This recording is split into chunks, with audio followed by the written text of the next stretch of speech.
안녕하십니까? 소쿨극장의 오디오북입니다. 구독과 좋아요 그리고 알람 설정 부탁드립니다. 재미있고도 좋은 글로 보답하겠습니다. 지난주 전편에 이어 두 번째 편입니다.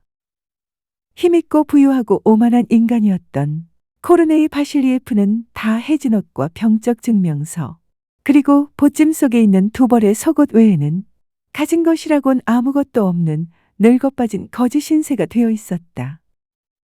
오직 한 가지 그가 뼈저리게 느끼고 있는 것이 있다면, 지난 17년 동안에 자기가 겪은 모든 불행이 아내의 부정으로부터 시작되었다는 것이다. 그는 아내에게 무자비한 폭력을 쓰던 날 밤, 집을 나와서는 나무갓을 판다는 지주한테 갔었다. 그런데 나무갓은 벌써 다 팔려서 살 수가 없었다. 그러자 집으로 돌아가는 대신에 모스크바로 가서는 그곳 술집에 들어앉아 술을 퍼마시기 시작했다. 그전에도 술을 마시기는 했지만 이번에는 달랐다. 2주일 동안 내리 취해 있었기 때문이다. 그러다가 제정신이 들자 아랫역으로 가축을 치러 떠났다. 그런데 가축을 잘못 치는 바람에 손해를 보고 말았다. 다시 가축 장사를 했지만 두 번째도 실패했다. 화가 난 그는 매일 술을 마셨다. 그렇게 아무렇게나 살면서 1년이 지나는 동안에 가지고 있던 3,000루블이 25루블밖에 남지 않았다. 그래서 고용살이를 해야만 하는 신세가 되었지만 날이 갈수록 일은 제대로 하지 않고 술만 마시게 됐다. 처음 1년 동안에는 가축상에 점원으로 들어갔다. 그러나 지나치게 술을 많이 마신 탓에 해고당하고 말았다. 그 다음에는 친지의 알선으로 술집 종업원으로 들어갔으나 계산을 속인 것이 들통나 쫓겨났다.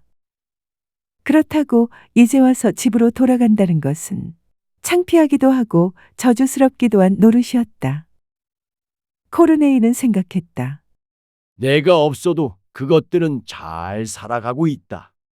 어쩌면 아들놈도 내 자식이 아닐지 몰라.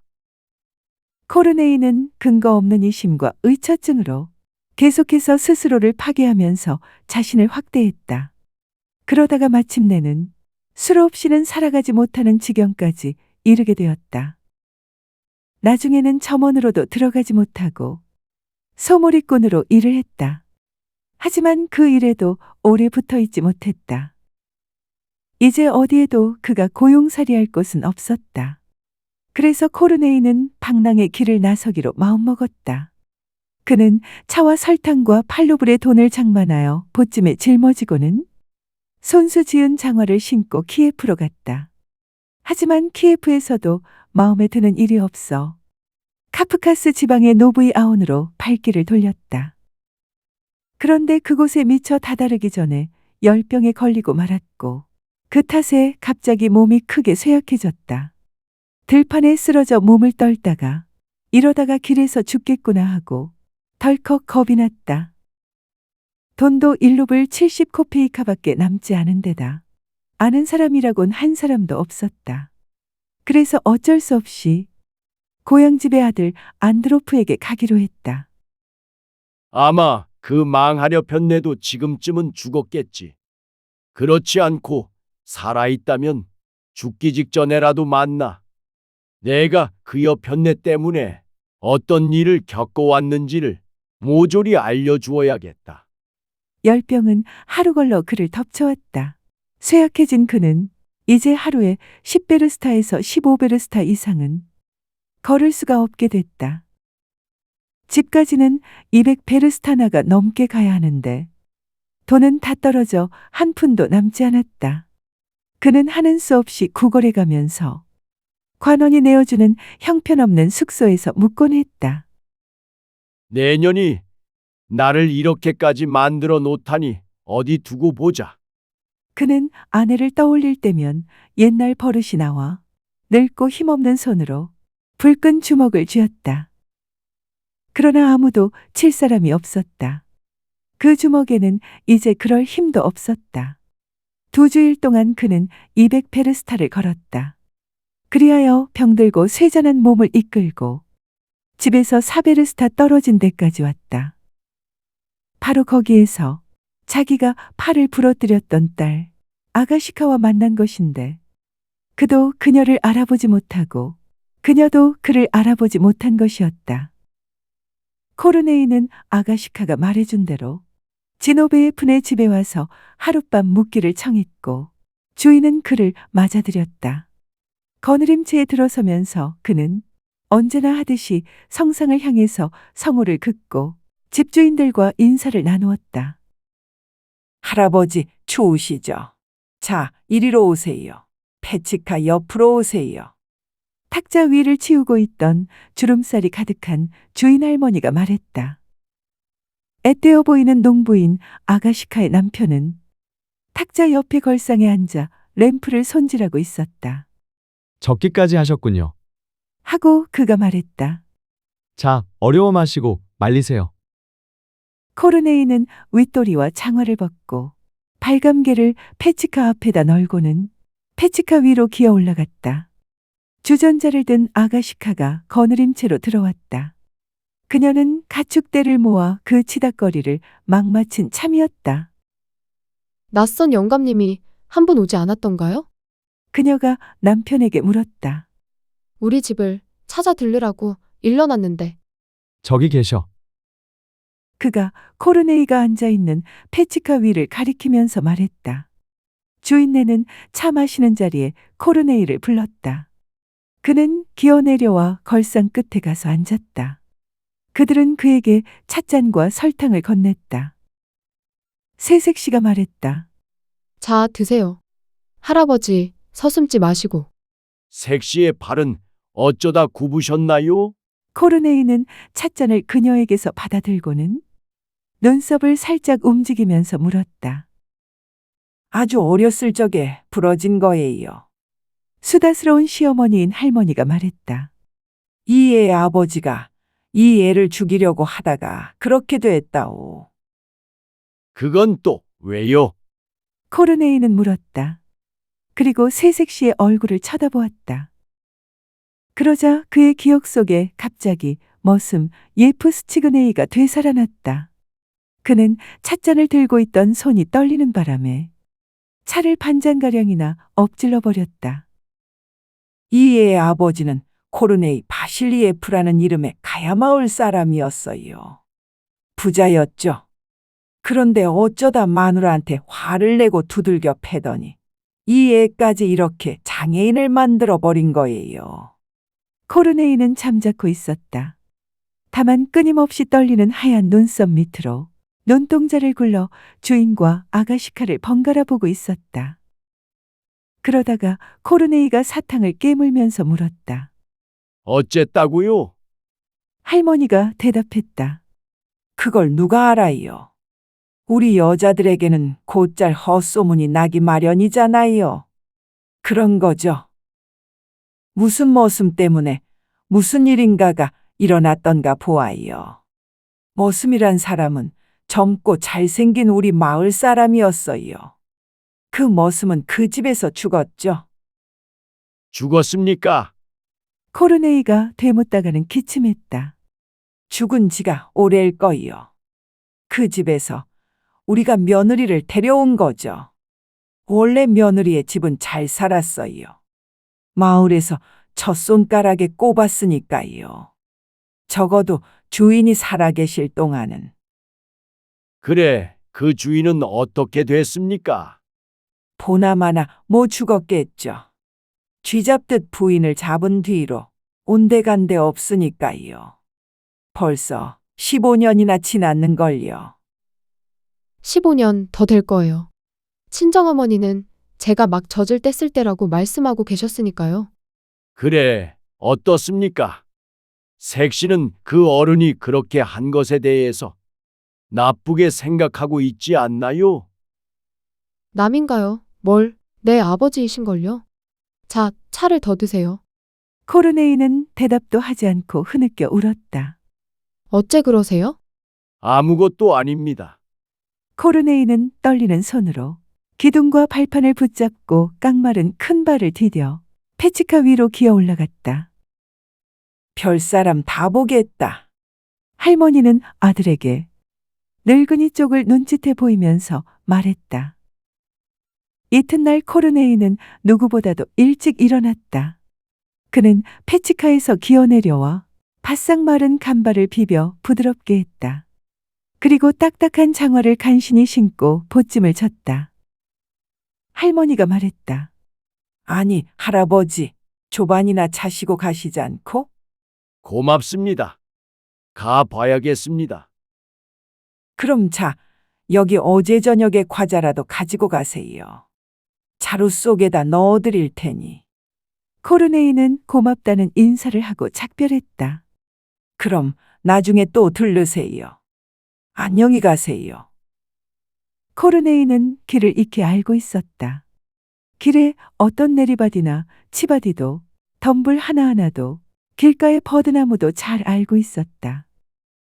17년이나 지났는데도 달라진 것은 별로 없었다.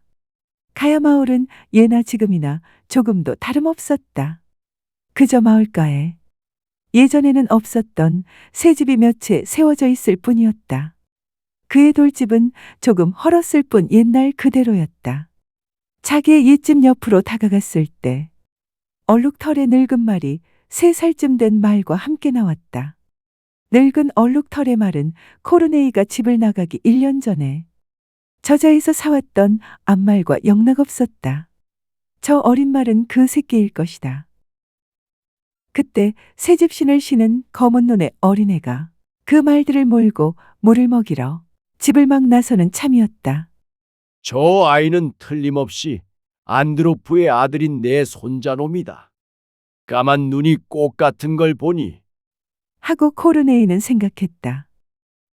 그는 층층대로 다가가 옛날에 그가 앉아 눈을 쓸어 집어삼켰던 계단을 올라 현관문을 열었다.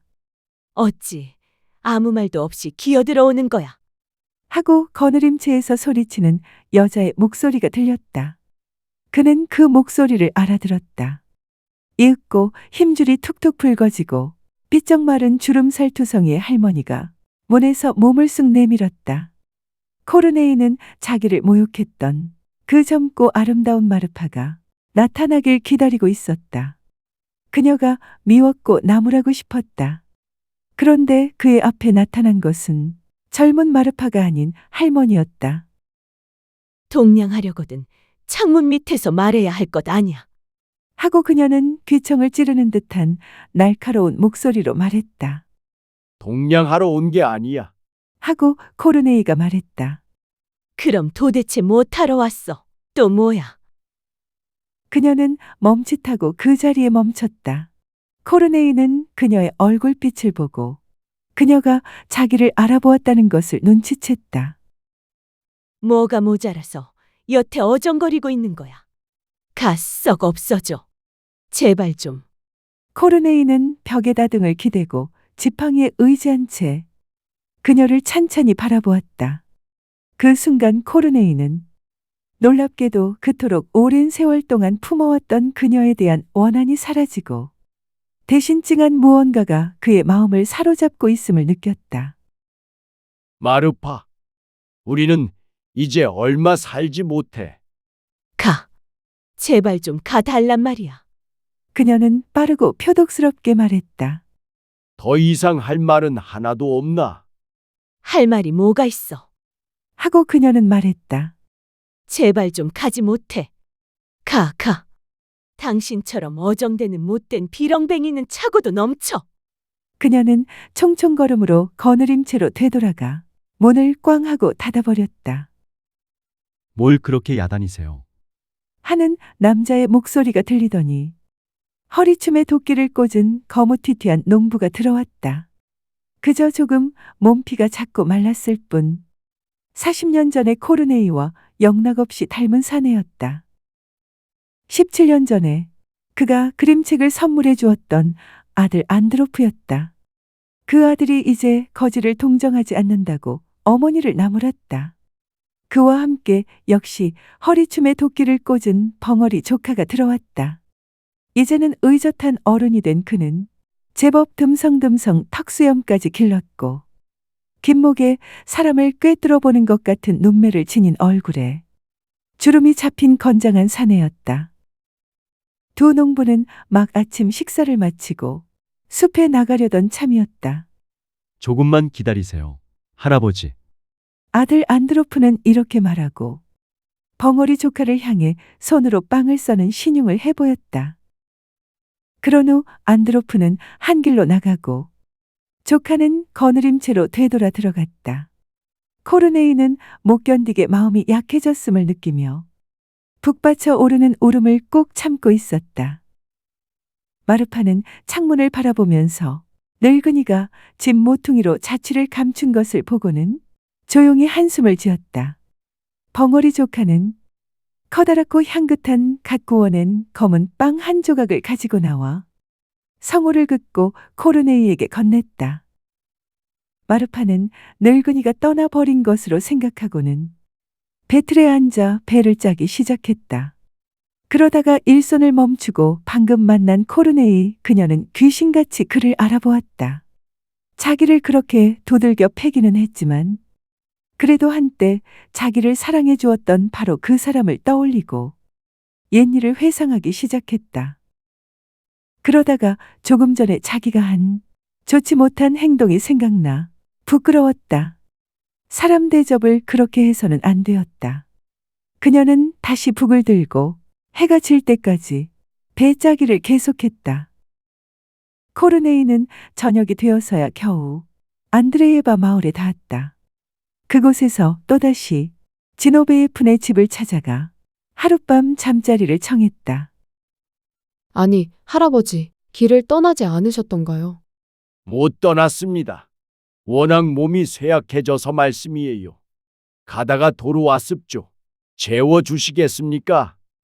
재워드릴 뿐이겠어요? 자, 어서 이리 오셔서 젖은 옷을 말리세요. 그날 밤 내내 코르네이는 열병을 앓다가 날이 셀 무렵에야 겨우 잠에 빠졌다. 눈을 떴을 때 집안 사람들은 모두 저마다 일터로 간 뒤였고 거느림채에는 아가시카 혼자 남아 있었다. 이봐요, 세댁. 그는 힘없는 목소리로 그녀를 불렀다. 내 옆으로 좀 가까이 와 줄래요? 잠깐만요. 하고 그녀는 빵을 뒤집어 놓으면서 대답했다. 뭐 마실 것이라도 드릴까요? 크바스는 어때요? 그는 대답하지 않았다.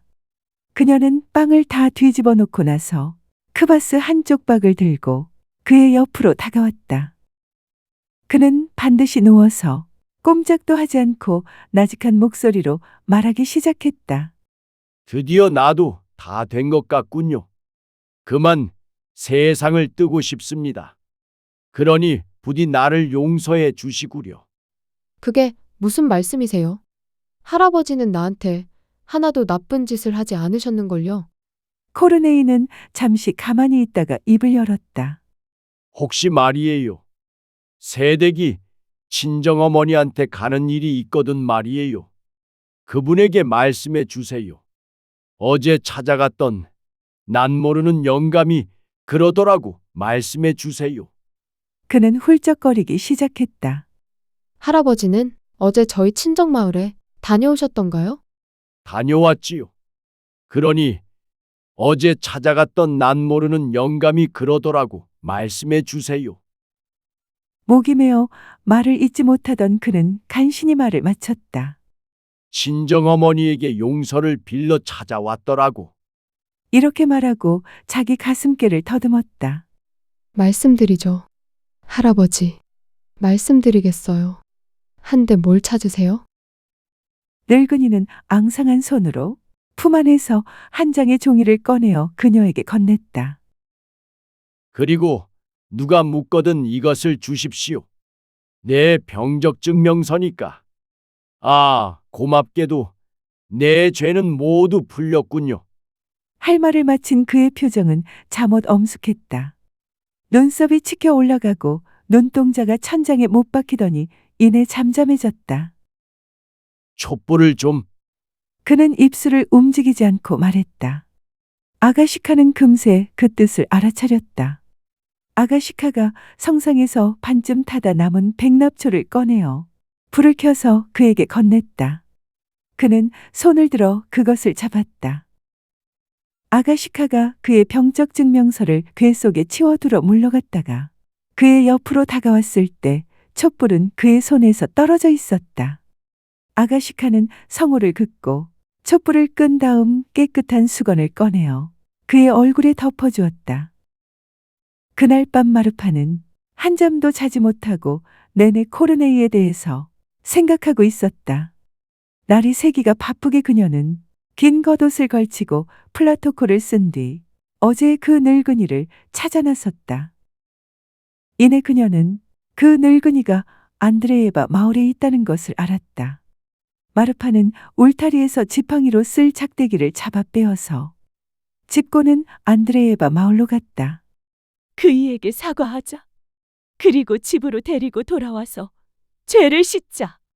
그이를 제 집의 아들 앞에서나마 죽게 해주어야지.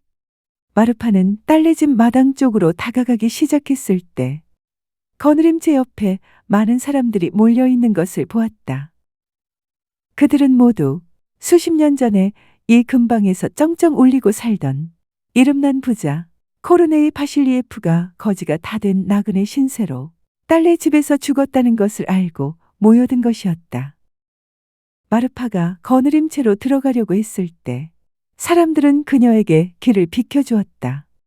그녀는 깨끗이 씻겨서 수의를 입히고 연포를 씌워 성상 아래 눕혀놓은 시신을 보았다. 세상을 버렸으니 이제는 용서할 수도 용서를 빌 수도 없었다. 코르네이의 얼굴을 바라보는데 그가 모든 것을 용서하고 있는 것인지 혹은 아직도 화를 내고 있는 것인지 알 수가 없었다. 그렇지만 마르파는 믿었다.